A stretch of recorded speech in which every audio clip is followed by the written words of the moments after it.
Lakers legend Jerry West, aka the logo for the NBA, has passed away. The Chargers have seen enough. They have decided to name their offensive line. And the Dodgers make a trade. Not a blockbuster, but a trade. Good morning. I'm James. This is your daily dose of sports and snark for the greatest sports city in the world, Los Angeles. This is the faithful Angelenos Morning Report. And so it is June 12th, 2024. Caltrans has invaded southern Illinois. No matter where I go in this ratty little town, the jackhammers are sure to follow. I am the Pied Piper of industrial equipment this morning. No matter what happens. So no matter where I move, we're going to hear this. I apologize in advance. But do you like being in the know about LA sports? If you do, click the like button. Click the subscribe button. There's a notification bell. Hit that. It'll let you know we drop new content. Sharing is caring. Let people know we exist, and by all means comment. Now, before we go through the news and notes, a look at the scoreboard. Dodgers 15, Texas 2. The Dodgers looked at that Ranger booty and whooped it proper. They hit 4 home runs in 1 inning alone and now lead the West by 7.5 games. You know, no winning streak is going to last forever, and for the Sparks, it was over at 2. Seattle 95, Sparks 79. But never fear, Chris Phelps of Athlon Sports totally drooled in his coverage over what Cameron Brink was wearing. Seriously, just change your name to simpsports.com and get it over with. Meanwhile, today, Texas is still in town to play the Dodgers at 7. Walker Buehler, 1-3 with a 4.82 ERA. John Gray, 2-2 with a 2.12 ERA. And what do you say we get to the news with the pitter-patter of industrial equipment behind my ears? Jerry West, not only a Lakers legend as a player, but also as a coach, and the mastermind for both the Showtime era and the Shaq Kobe era, has died at 86. West is not only synonymous with the Lakers, but with basketball itself. Where to begin on that man's resume, despite all the NBA titles that he won as an executive and the one as a player? The man's image adorns the logo of the NBA. He's an Olympic gold medalist, named the most outstanding player of an NCAA Final Four, a Hall of Famer, 14-time All-Star, Executive of the Year. The man was nicknamed Mr. Clutch for his sharpshooting with the game on the line. And yet, you would think that would be enough. But for him, it never was. His successes were never enough because the man was obsessed with perfection.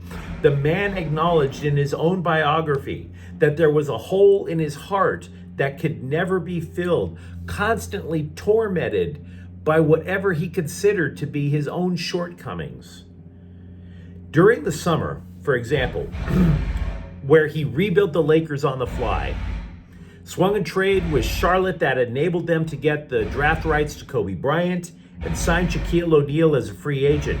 The tension in himself became so high that he needed to be hospitalized. And at times, that frustration would boil over with the Lakers. During the Showtime era, you would barely see him in the forum. He would either be in the catacombs, sometimes he would just flat out leave, because the tension was so much. And because of that, the frustration would boil over with his own franchise. He retired as a player at the age of 74 because he and former owner Jack Kent Cooke had a disagreement over money. Then they patched things up and they hired him as a coach, which he couldn't handle because, of course, how do you translate your own excellence onto that many different people on a court? He only lasted as coach for 4 years. And then later, again, having built the Showtime Lakers, having built the Shaq Kobe Lakers, he wound up eventually having disagreements with then coach Phil Jackson and left the franchise entirely.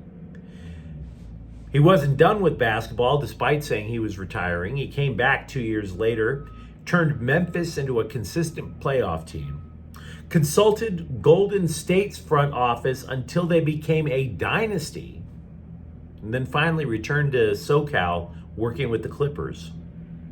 It was never publicly stated if the Lakers and West patched things up after the kerfuffle with Phil Jackson. It was the Clippers that announced his passing. The cause of his death is unknown. A man completely obsessed with being the absolute best he could be. Still never good enough. Absolutely remarkable life. Rest in peace, Jerry West. Elsewhere with the Lakers, the condemnation from the idiot brigade of mouth-breathing scribes keeps coming after the Lakers a day after UConn coach Dan Hurley turned them down, which is fine because we should be reminding them of their screw-ups in this whole thing. For example, a college reporter for Fox Sports, not an NBA reporter, a Fox reporter for the NCAA, said the Lakers offered $100 million. This is on top of everybody else claiming that it was JJ Redick's job to lose. Yeah, that little story was about $30 million off. So again, some self-reflection would be nice. Some introspection. Where were your mistakes? Oh, glorious documenters, you first draft of history guys. Because you damn well screwed up. And now you're just pointing the fingers at the Lakers to try to save face. We know it.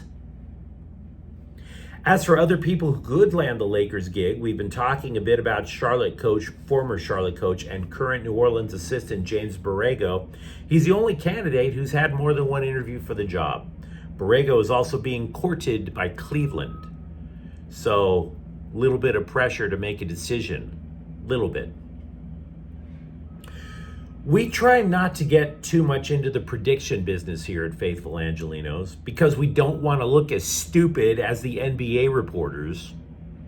But one thing we've talked about recently was that Chargers first-round draft pick Joe Alt appears to have locked up the starting right tackle spot. It seemed that way because as practices went on, Alt went from taking half of the snaps at starting right tackle to all of the snaps with the first team. So Jim Harbaugh confirmed yesterday that his starting lineup is complete. From left tackle to right, it's going to be Rashawn Slater, Zion Johnson, free agent center Bradley Bozeman. Now you have Trey Pipkins moving from right tackle to right guard, and then the rookie Alt. Harbaugh gushed over their potential, telling the scribes, quote, "It's on track to be a top-tier offensive line in the NFL," unquote. Whether you buy that, well, that's your call. The Dodgers have traded for Toronto's Kevon Biggio, the son of former Houston Astros great Craig Biggio. Don't expect much. This is a random flyer. The guy's hitting 200. He's considered a good defender. But I want you to know that I've been scouring legitimate news outlets for what the Dodgers might do at the trade deadline. The scribes who went to actual sources said that the Dodgers know that their outfield is lacking a little bit, and so incremental change might come instead of something that shocks the entire industry. Because after all, trying to get better over James Outman's batting average isn't that high of a hurdle to clear. But I bring this up for another reason. I got into a lengthy argument last week with some idiot who I think represents a Dodgers fan blog, hyping a so-called blockbuster trade that's coming up with Toronto for Bo Bichette. Oh yeah, we have all the inside dope on this blockbuster trade with Toronto for Bo Bichette. I guess not. Wrong middle infielder, guys. And besides that, There's no such thing as a blockbuster trade right now for Bo Bichette. The guy's hitting 236. There is no such thing as trading for a guy hitting 236 and calling it a blockbuster. It was completely unsourced, by the way. There were no inside sources saying, oh yeah, the Dodgers are about to pull a major trade. That was pulling a name out of your butt. So no, it's not blockbuster, it's incremental. They didn't go for Bichette, they went for Biggio. If they get anything out of the guy, maybe that changes things in terms of where they position Mookie Betts or Gavin Lux. But for now, again, incremental, not earth-shattering. We're not always right here at Faithful Angelenos, but we do follow common sense. Elsewhere with the Dodgers over the weekend, Dave Roberts said he was not sure if Bobby Miller would make another rehab start or just get called back to LA. Well, we now know. Miller's staying in Oklahoma City for another start on Thursday, and for that, I'm sorry. On the plus side, Roberts said it's likely his last rehab start on the way back from shoulder inflammation. Now, this leads to another question for the Dodgers, though. Who does he replace, right? They had so many arms in the first place, they never felt a need to rush Bobby Miller back from injury at all. Tyler Glasnow, Yoshinobu Yamamoto, Gavin Stone, all three of them appear untouchable right now. So who does that leave? Do you want to be the guy telling Walker Buehler that his 2-year comeback from Tommy John surgery is cut short? Do you? James Paxton last night held the defending World Series champions to 1 run in 6 innings, and he's 6-1. The one thing I would suggest, though, is that the Dodgers don't have to make a decision just yet. Their next off day is June 23rd. I think, this is just a guess, but I think Miller jumps in for a temporary 6-man rotation. Has anybody else noticed that Alex Vesia has found his mojo? The dude was sent to the minors twice last year. He was demoted the last time almost a year ago to the day. It was June 21st. But since he returned last year from that second demotion, his ERA has been 178. The secret for his success is to stop lifting weights all the time. Now, he still does it 5 times a week. His teammates still think that's nuts. But because his body isn't having to recover every single day from weightlifting, he's gotten a little bit more flexible.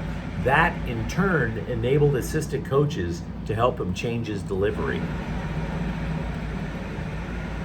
I feel like I'm sitting next to gunfire. It kind of reminds me of when I was raised out in San Bernardino. Loving the noise. Anyway, let's keep going. Off-season training activities for the Rams ended yesterday, and it's hard to look at it and say that all is well. Not a disaster, not going there, but all well? No. For example, Kyron Williams hasn't been a full participant in off-season activities because of a foot issue. But yesterday, the Rams had walkthroughs. So walking? Yeah, he can handle walking. Meanwhile, as well, Ernest Jones, the linebacker, he went through a walkthrough yesterday. You have to hope the happy talk is truthful. Jones, by the way, was sidelined because of a knee issue. Because, yeah, the Rams like Blake Corum, the guy they drafted as a reserve running back, but the offense fell to pieces when Williams was out last year. And by the way, regarding Jones, the Rams are paper thin. They are thinner than my hairline at linebacker. So the Rams are off until training camp until July opens it on July 23rd. Hopefully they'll both be healthy by then. Hopefully the happy talk has some truth to it. Meanwhile, cornerback Tre'Davious White, who came over from Buffalo as a free agent, is still recovering from an Achilles injury. There's no timetable for him playing at all. And here's a little factoid about the Rams quarterback situation. Backup Jimmy Garoppolo has completed only 1 full season his entire career. He's always hurt. He won't even complete this one. He's going to miss the first couple of games this season because of a suspension. So is Garoppolo better than the other backup quarterbacks the Rams have had? Yeah. But considering the lack of availability for Garoppolo, I would suggest it would behoove the Rams not to dither around on Matthew Stafford's contract rework, which, by the way, is still up in the air. I will grant you that recruit for USC, edge rusher Hayden Lowe, has not played for the Trojans yet. He still has another year of high school to go. But if you want a hype man for what the Trojans are doing, this dude is your Flavor Flav. Why'd he come? Quote, I saw a lot of grit. The whole atmosphere changed up there. They really don't want to get into the portal anymore. I went to their practices in the spring and everything surrounding the team changed. As recently reported, winger Arthur Kaliev wants out of the Kings organization. And can you blame him? Do you remember defenseman Tobias Bjornfoot? He was a one-time hot prospect for the Kings, fell out of favor in the last year, and got cut. He is now 2 wins away from lifting the Stanley Cup with Florida. Less than 6 months away from, no, we don't want him with the Kings. Now he's super close to getting his name on the cup. So once again, let's give it up to Rob Blake and his inexplicable decision making. Well done, guys. Well done. The Hockey News wondered who would be calling Blake about Kaliev and came up with 6 teams. Only 3 of them, though, that they wrote about had a prospect or enough draft capital to make a move. And it's all speculation, to be frank. It's all speculation. Those 3 teams would be the New York Islanders, Toronto, and Montreal. But you let me know what you think in the comments thread. Talk to me about your memories of Jerry West as a Laker player, coach, or executive. Are you confident in the Chargers' offensive line? And if you enjoyed the content, don't forget to subscribe to Faithful Angelenos. We're talking LA sports every single day here, even over the bloody jackhammers. Thank you for watching. I'm James. We'll be back tomorrow. Faithful Angelenos is a Kian Cortel Queso production. Take care.